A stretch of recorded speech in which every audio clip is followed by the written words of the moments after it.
Asalaamaaleykum, ñu ngi leen di nuyu di leen ziar di leen bëggee bu baax a baax, ravi de vous retrouver encore une fois sur votre chaîne A2S Pro avec un immense plaisir. Continuez leen di abonné ngeen bës cloche de notification bi ndax bépp vidéo bu ñu dugal ngeen mën ko am à temps réel. Bu leen fàtte di bës ci baaraam bi maanaam di like vidéo bi di ko aimé képp koo xam ne dugg nga di seetaan rek ñu ngi lay ñaan s'il vous plaît nga bës j'aime maanaam baaraam bi nii ngay bës su ko defee vidéo bi tasaaroo ñëpp man see jot. Vous pouvez faire commenter ou partager. C'est très important. Comme on a l'habitude de le faire, de voir sur ce qui concerne l'actualité sénégalaise, plus particulièrement l'actualité politique sénégalaise. Taïdani Warti, les journalistes opposants. Il y a un phénomène au Sénégal. Moi, nous sommes les vrais opposants du nouveau régime. Nous sommes opposés au régime Boubès-Bini. Ñom commencé guñ waye dañoo gis né ay journalistes ñom ñoy opposé journalistes yo xamné c'est des patrons de presse nga xamné sen intérêt crypto personnel motax ñu yuuxu di fonto sénégalais yi tay Maïmouna Ndour Faye lay waxal dañu ko gis mu invité un vaurien ko xamné il ne représente rien dans ce pays Yoro Dia ko xamné tekkiwul dara c'est un maître chanteur. Si la nekkoon di critiquer Macky Sall di ko attaquer comme d'autres journalistes yi nga xam ne Macky Sall mujj na leen a xëcc ci wetam xam nga Macky Sall ñemewul journaliste bu koy critiquer moom boo koy attaquer di ko attaquer daf naa la ñëwal am poste ngi nii wala xaalis a ngi nii wala boo bëggee sax ma ubbi la groupe de presse nga gérer mais may ma jàmm soo bañee tu es l'homme à abattre Macky noonu lay fonctionner donc Maïmouna Ndour Faye dafa profité ci système bi profité ci nguuru Macky Sall ubbi télévision yam tuddee ko 7TV xamuñ fan la jëlee xaalis bu mu ubbee entreprise de presse parce que gëm naa ne liggéeyu fi liggéey bu ko mën a may xaalis bu bari parce que ay moroom journaliste am yu mu nekk ndooroon Canal Info ñu ngi fi te mënuñoo am seen groupe de presse bopp donc loolu leerul ci suñu ay nopp. Yoro Dia un trafiquant de personnalité nekkewuñ dara ci dëkk bi lu dul ku nekk président de la république ñuy def ay contribution di la attaquer ba nga oo leen comme genre Macky Sall nga xam ne bëgguñ ko leen contre soo leen oowee jox leen poste ñu noppi commencé nag attaque bi ñu doon attaquer ñu soppi ko di la défendre ci ay fen ak ay caaxaan loo xam ne dara du ci dëgg kon ñoom gëmuñ dara gëmuñ Sénégal seen bopp rek leen intéressé ak seen poche. te ay moromam yu bari tay Macky Sall non la leen def dañ doon nekk di attaquer Macky Sall di ko teg pression ba Macky Sall oo leen parce que xam nañ ne Macky bëggul journaliste bu koy attaquer soo bëggee sax mën nga créer benn groupe de presse mu dugal ci xaalisam financé la pour nga may ko jàmm soo ko deful mu tëj la ci kaso bi Macky noonu lay fonctionner waaye ñii ak Macky Sall duñ benn Ousmane Sonko ak président Bassirou Diomaye Faye ñoom ak Macky Sall c'est diamétralement opposé comme yàlla ak yaali ñii kenn mënu leen a teg pression bañ dellu ginnaaw loolu ngeen war a xam Maïmouna Ndour Faye yow yaay kan yow bay toog ci télé bi naan ay Ousmane Sonko su fekkee dafa am ñu la wax na la dañu man ngaa fexe bañ ragal la da ngay nax sa bopp yow moomu yaay nax sa bopp yow Maïmouna Ndour Faye yow yaay kan yow yéen yéenee ñan vous les patrons de presse là ba yéen nit ñi defal leen ay redressement fiscal ngeen bëgg a soppi affaire bi def ko politique mais yéen ñan yéen vous vous croyez tout permis quoi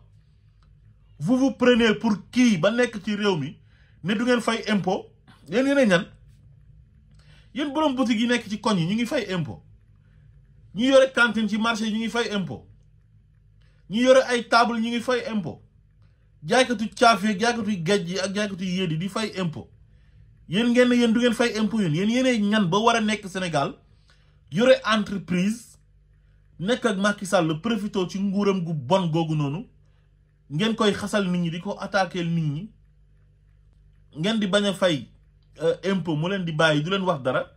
toog ba mu neex ko ba muy waaj a dem mu oo leen dajale leen pale ba ne baal na leen impôt yi est-ce que Macky Sall moom impôt yi ba koy baale ñun impôt yi suñu ay impôt la ñun waa Sénégal te mayuñu leen ko ñun da ngeen di fay impôt yi par force yéen ñan bëgg a def Ousmane Sonko noonu parce que def na da ngeen a war a fay impôt mais loolu mooy dëgg da ngeen a war a fay impôt atte bor fay moomu leen Sénégal te mënu leen fay jàpp kenn otage yéenee ñan yéen seen ay moroomu entreprise ñu ngi fii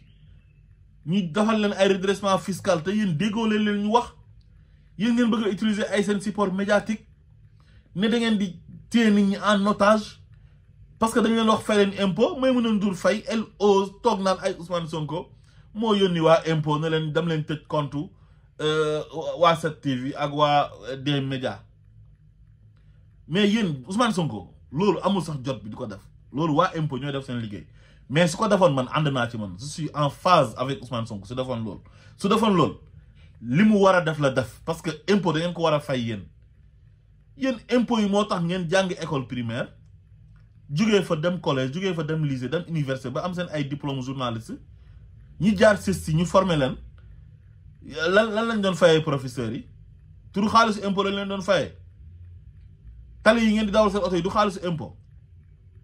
hôpitaux yi ngeen di fajee bu ngeen feebaree du xaalisu impôt bu ñu la agressé barki démb nga dem hôpitalu Wakaam lan moo ko tabax ak ñan ñooy fay salaire yi foofu du impôt bi yéenee ñan ba war a toog Sénégal ne kenn du leen tudd kenn du leen taas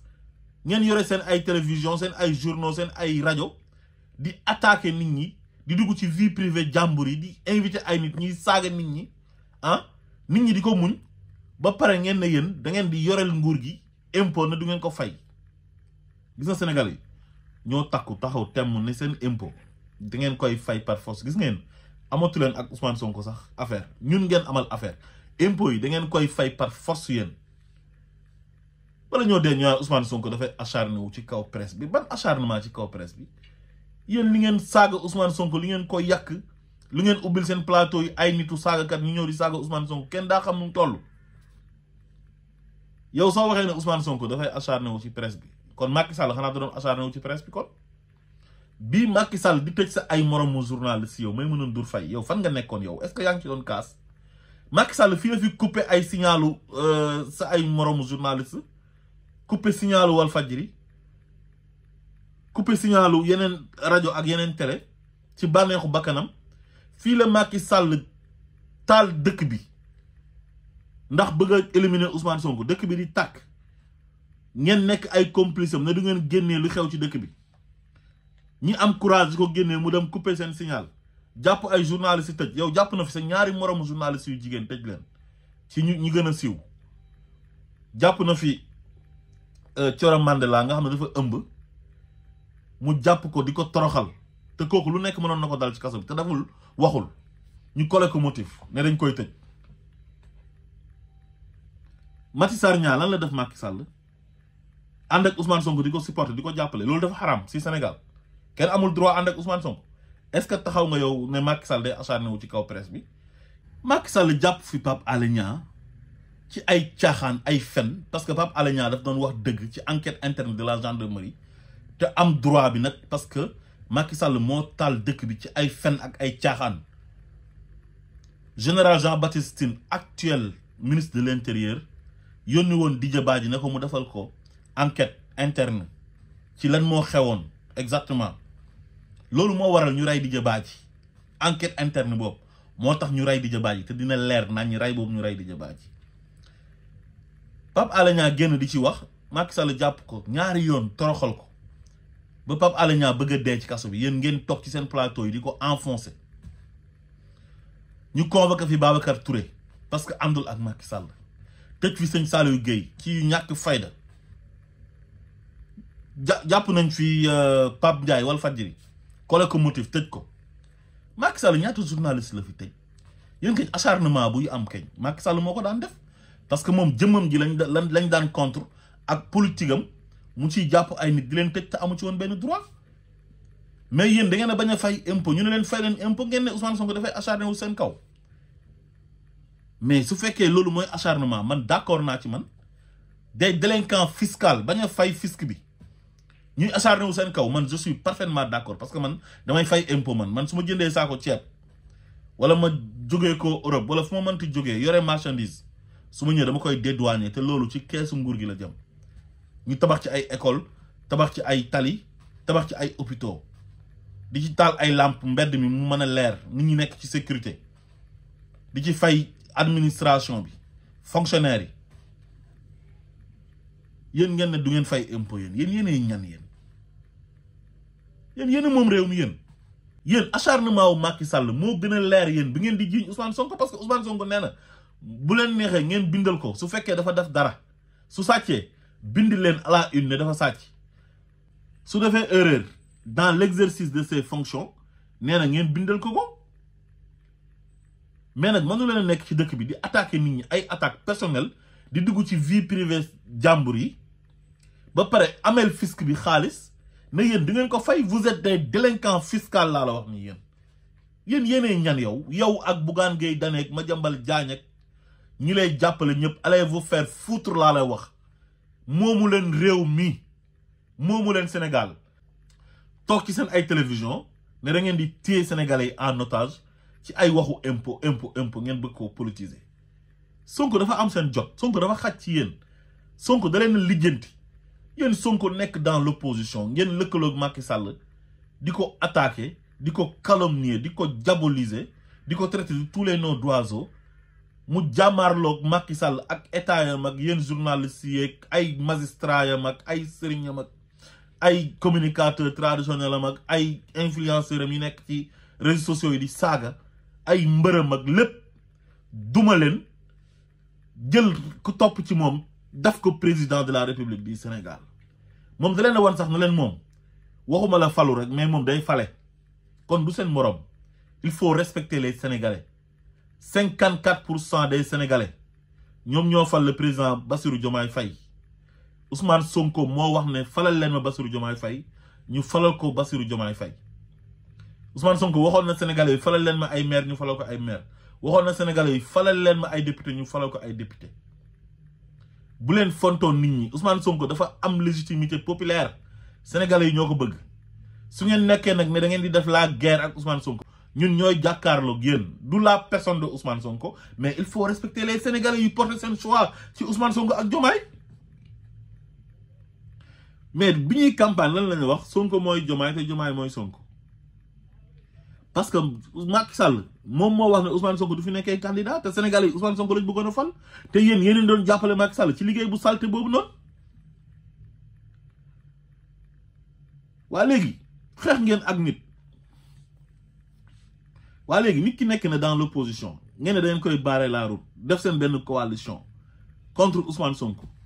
mënu leen ci moom tous ba mu rëcc leen def ay stratégie ba accéder au pouvoir jotewul ak yéen dara lu dul ngeen fay seen impôt yi est-ce que Ousmane Sonko moom mooy bind redressement fiscal Ousmane Sonko nekkul impôt instant bi c'est le premier ministre du Sénégal inspecteur des impôts yu nekk impôt et domaine ñoo gis ne yéen da ngeen a yoreel Sénégalais yi xaalis fayu leen impôt ñu indil leen redressement fiscal pour ngeen fay ko parce que da ngeen a cumuler yu bëri yoo xam ne fayu leen ko parce que da ngeen nekkoon ci nguuru Macky Sall di profité ci bambula bi di noos Macky Sall moom heure boo àndeek moom lu la neex defal sàccal rayal nit trafiquel faux billets jaayal drogue nekk defal invasion fiscale lu la neex defal dara du la dal mais la woon moo woon ni nguuru Macky Sall gi fa nekkoon moo jeex yéen masu leen taxaw ne amelu leen fisc bi xaalis yéen masu leen taxaw wax lool waa léegi nag nit kañ soo ko yorelee xaalis danga koy fay yéen est-ce que mën ngeen a génnee benn këyit buy wane ne yorelu leen fisc bi xaalis est-ce que fisc bi tamit inspecteur des impôts yi ñeme nañoo xëy rek ñëw bindal waa 7TV redressement ak waa des médias te yorelu leen xaalis mais da ngeen leen yoreel xaalis moo tax ñoom ñu am fit boobu noonu pour bindal leen redressement wan leen na leen yéen da ngeen a amel impôt bi ay milliards kon ñëw leen ngeen fay ko parce que da ngeen ko dajale ba mu bëri li ngeen waroon def mooy dem toog négocier mais ngeen jël affaire bi ne da ngeen koy politiser di ci attaquer Ousmane Sonko lu mu leen defu leen dara seen xamadi ak seen reewaane gi ngeen nekkee ngeen war a bàyyi te may nit ñi jàmm su ngeen jàppee ne mën ngeen jël Sénégalais yi en otage parce que seen intérêt personnel moo tax da ngeen di nax seen bopp attaquer leen Ousmane Sonko fii ba suba mënu leen ci moom dara defe naa ne ngay attaquer nit mu nekk dans l'opposition ba mu rëcc la ñëw au pouvoir defe naa ne kooku moom soo waxee ne mën nga ci moom dara da ngay fen waxoo dëgg may leen Sénégalais yi jàmm moomu leen nit ñi yàgg nañ fee bundu xataal ay journalistes ngeen di kontaan yàgg nañ fee jàpp ay journalistes di leen toroxal ngeen di toog di leen gën a chargé di leen enfoncer di encourager Macky Sall ci ñaawteef yu mu fi nekkee woon ci tyrannie bi mu fi nekkee woon. tey ngeen ñëw ñu ne leen fay leen impôt ngeen ne Ousmane Sonko mooy acharné wu ci kaw presse bi Macky Sall da doon jàpp presse bi moom parce que faraluñ ko parce que Ousmane Sonko lañu àndal ñi jàpp ne dañoo ànd ak Ousmane Sonko ak presse bi nga xam ne ànduñu woon ak moom ñoom la doon jàpp di leen tëj xam nga loolu amu ci droit mais yéen bu ñu leen tëjoon kaso sax tey droit la parce que yéen ay délinquant fiscal ngeen yéen détournement de deniers publics ngeen def da ngeen a war a fay impôt fayu leen impôt bu ñu leen tëjoon ci kaso bi tey dañ leen war a tëj ci kaso bi yéen yéenay ñan yéen waaye may leen nit ñi jàmm waay topp leen fële yéenay ñan yéen da ngeen a moom réew mi yéen impôt yi da ngeen koy fay par force yéen waaye yow